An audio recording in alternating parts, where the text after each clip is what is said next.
Halo, berjumpa lagi geng. Cerita pasal babi je. Okey, jom kita sembang pasal anjing pula.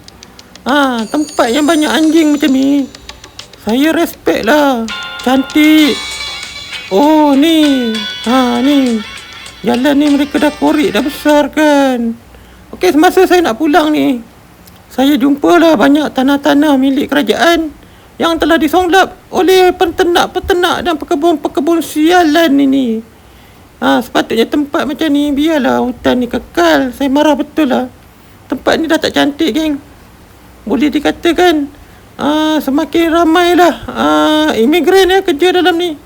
Saya tak pastilah, tapi daripada Myanmar dengan Indonesia, Indonesia baik sikit lah. Bangla dengan Indonesia, Bangla baik sikit lah. Tapi kalau Myanmar tu, kalau dia mabuk, jaga-jagalah, lari, bahaya. Okey geng, bercerita pasal jalan ni. Macam saya cakap tadi lah, jalan ni kalau anda datang, anjing kan tau, anjing. Saya tak nak lah sembang pasal babi. Saya nak cerita pasal anjing. Anjing dekat tepi-tepi ni banyak. Kalau anda terkejut dia keluar. Selalu anjing-anjing ni toke blur. Toke-toke sini semua toke-toke. Sekarang ni mereka buat musangking. Tu bukit tu, bukit. Ini semua tanah haram geng. Ini pekebun. Mereka troka tahun 50, 60 macam tu lah. Suka hati. Alamak, dah langgar apa ni. Alamak, saya tak nampak jalan ni. Aduh, okey geng. Lepas ni kita pergi lalu dekat bukit ni. Kira dah nak sampai jalan keluar lah. Tempat ni tak jauh geng. Kalau anda naik kereta Popi Drive, 10 minit, 5 minit, anda masuk, anda keluar. Anjing. Tengok, saya tipu anjing banyak. Anjing sini, siapa yang nak sedekah makanan tu datanglah sini. Anjing sini kurus-kurus geng. Anjing ni satu je kita bela, dia tak guna. Dia tak macam kucing.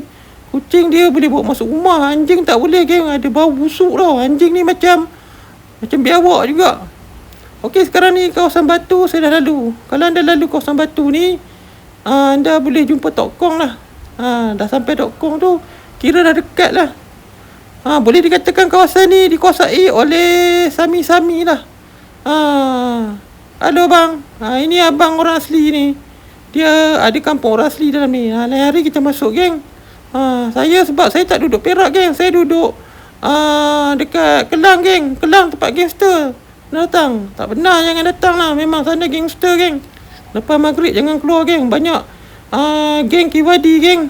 Mereka suka lepak dekat padang-padang, minum Green Stout sampai mabuk lah. Tapi kalau kita tak kacau, mereka pun tak cari kita lah. Ni dah saya cakap Tok Kong.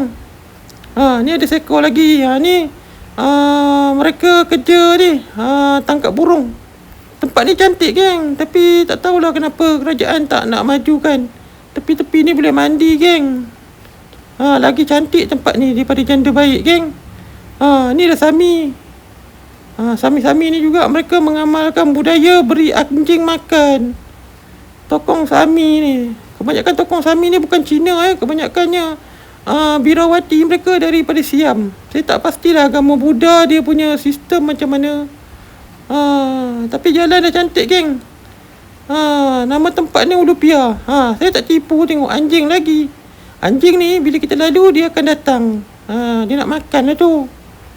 Dekat sini semua penduduk kebun-kebun sini kebanyakan mereka berguru dengan Sami-Sami tadilah. Petang-petang je mereka masuk. Okey geng, dah nak sampai dah. Ni semua kebun-kebun haram geng. Saya tak nampak lah kenapa kerajaan Perak dia tak nak ambil balik tempat ni buat pelancongan. Tempat ni boleh maju macam Janda Baik. Ada sungai. Dia tak ada macam Janda Baik, masuk sana masuk sini. Tempat ni lagi cantik geng. Sungai belah kiri. Jadi pada jalan besar. Ni semua limau-limau Bali lah. Sebab tu lah orang Perak dia tak makan limau Bali. Lagi besar, lagi banyak taiknya. Taiknya awak tahu daripada mana? Taik anjing tu wajib lah. Lagi satu taik benda hidung besar tu. Okay, dah nak sampai dah geng. Kerja saya pun dah selesai. Saya nak gerak pergi ke Kelang geng. Kelang tu kira macam saya punya hometown lah. Okay geng, jumpa lagi. Bye.